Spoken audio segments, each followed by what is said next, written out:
Thanks, Mike, and thank you, ladies and gentlemen, for giving me a chance to share with you some thoughts before the panel comes up. I'm here for two reasons. The first is because I heard about the event and that Michael was organizing it, and I thought I'd love to be part of that and share some thoughts. The second reason I'm going to conceal from you for a few more minutes, and then I will share it with you.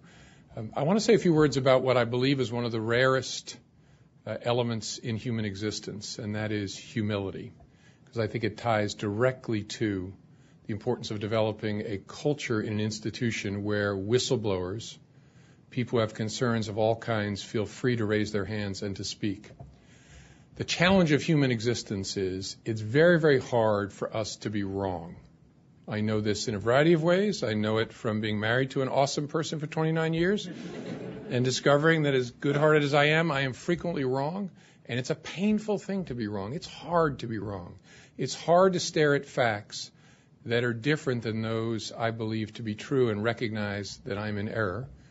The human brain has evolved to embrace this difficulty with being wrong. One of the strongest forces in nature is the confirmation bias. That is the evolved capability in our brain to suppress, to not consciously perceive facts that are inconsistent with that which we already believe. As a human being, which I am, and as a leader, which I am, this terrifies me.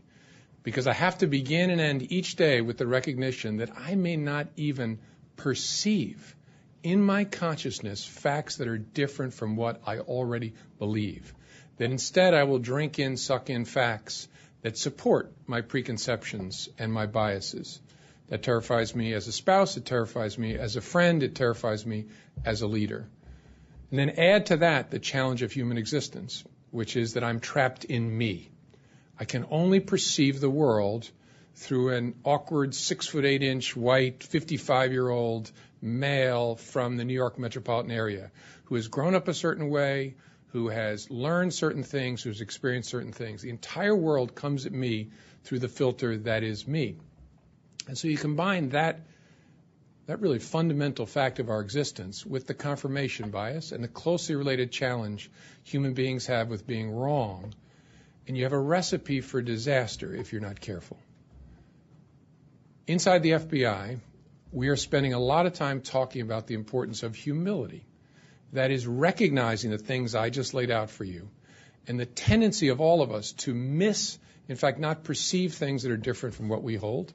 And even when we're able to perceive something that's different from what we already believe, the struggle we have in being wrong and the importance, if we're to be great leaders, great partners, and a great institution, to embrace the idea that humility is a goal we may never achieve, but it's one we have to think about every single day.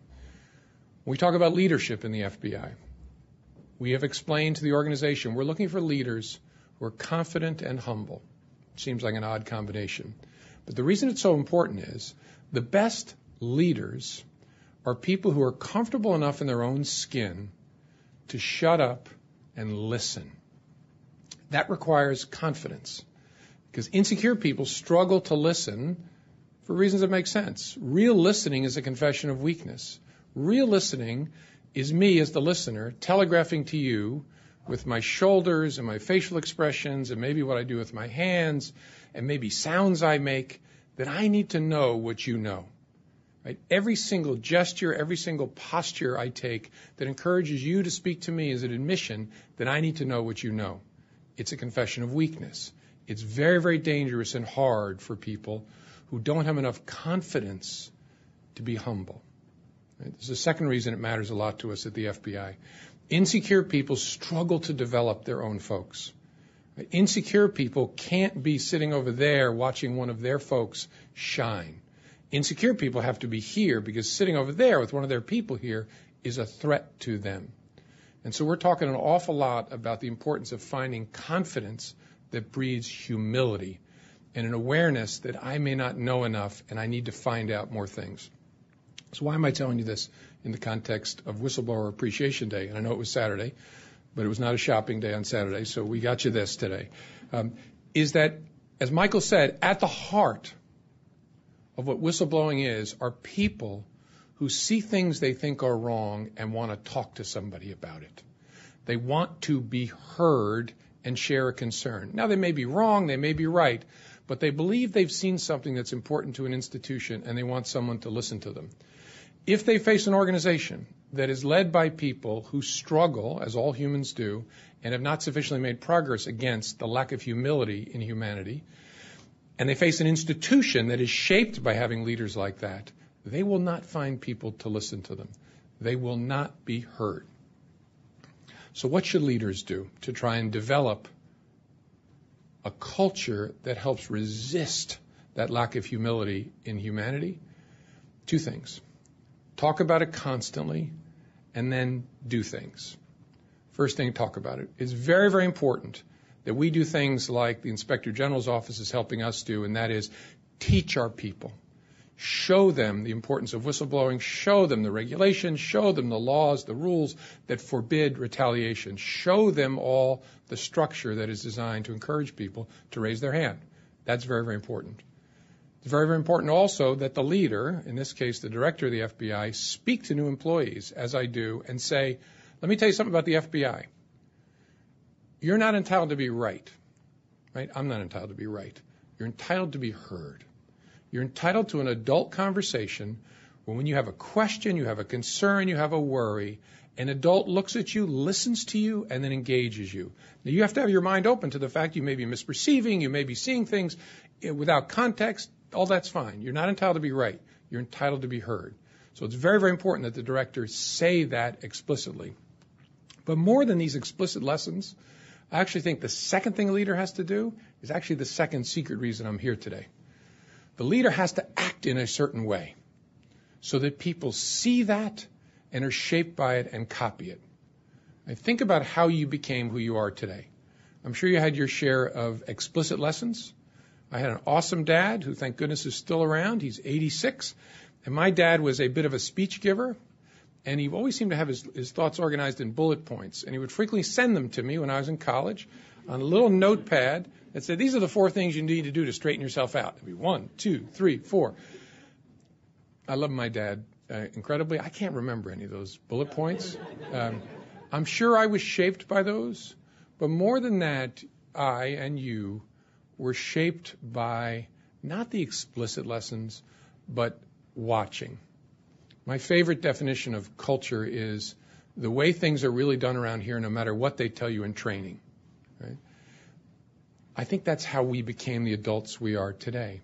People said certain things to us, they trained us in certain ways, but we also just watched. And my favorite example are things I can't even remember, but I'm sure happened to me.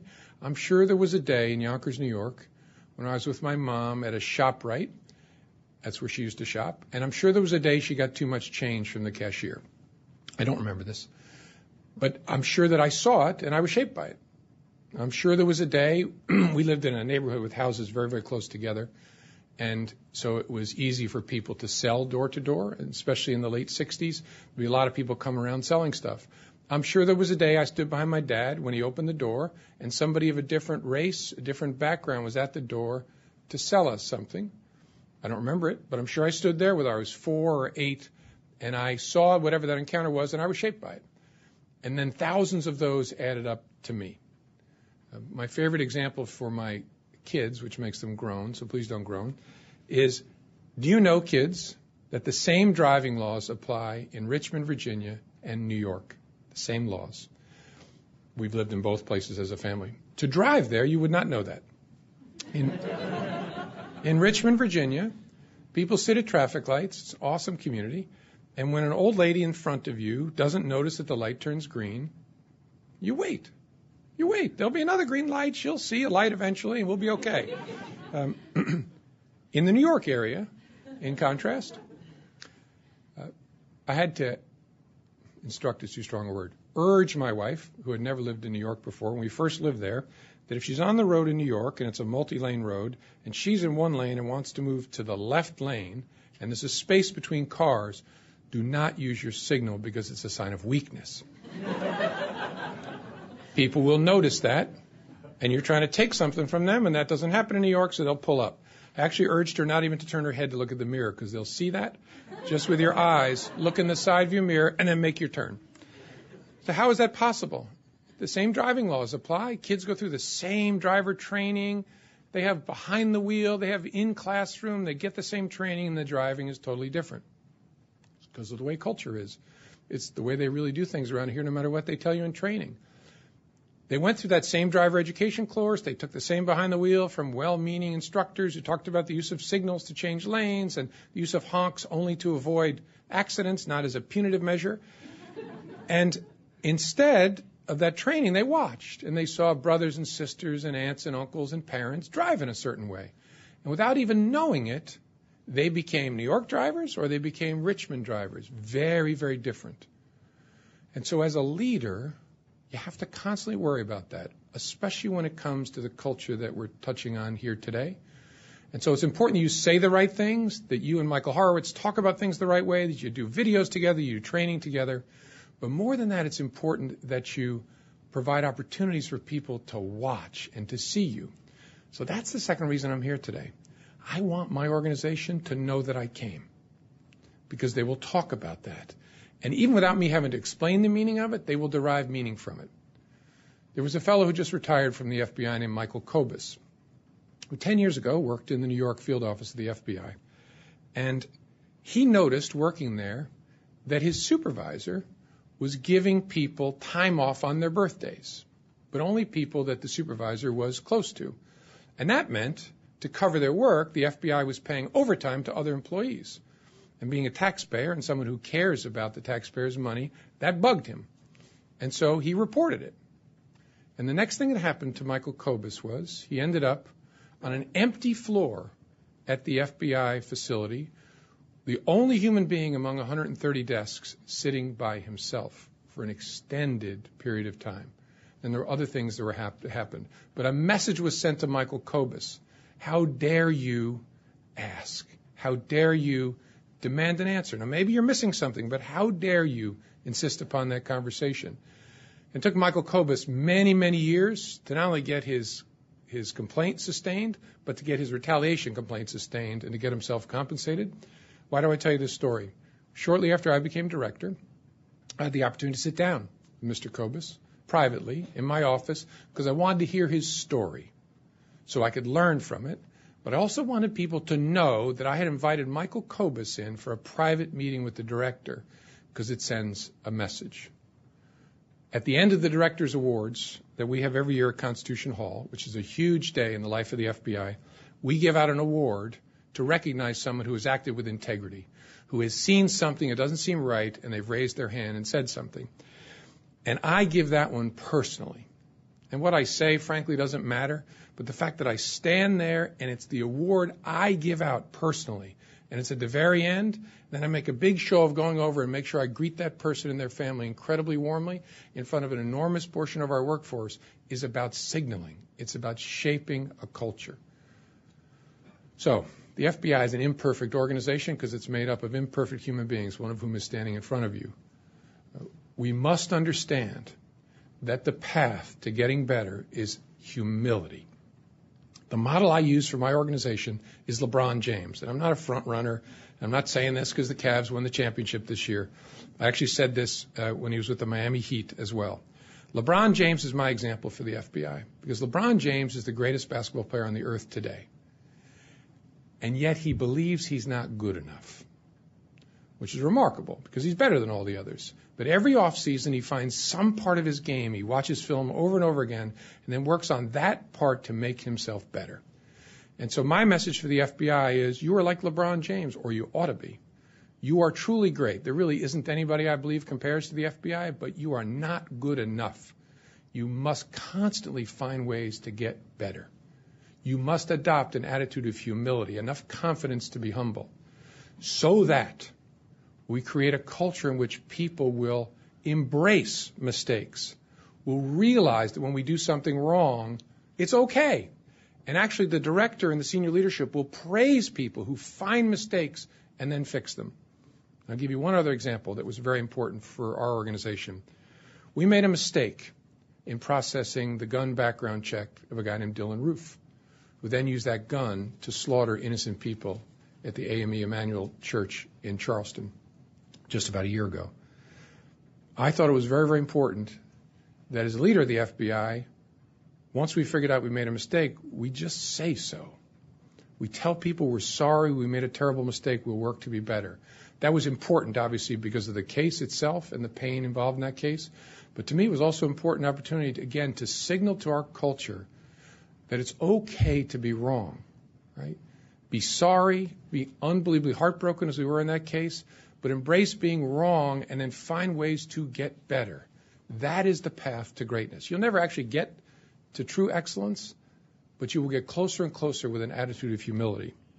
So that is the way I hope to, by my explicit lessons and by the places I go and the things I say and the way I stand, to embrace a culture where people will speak up and will be heard.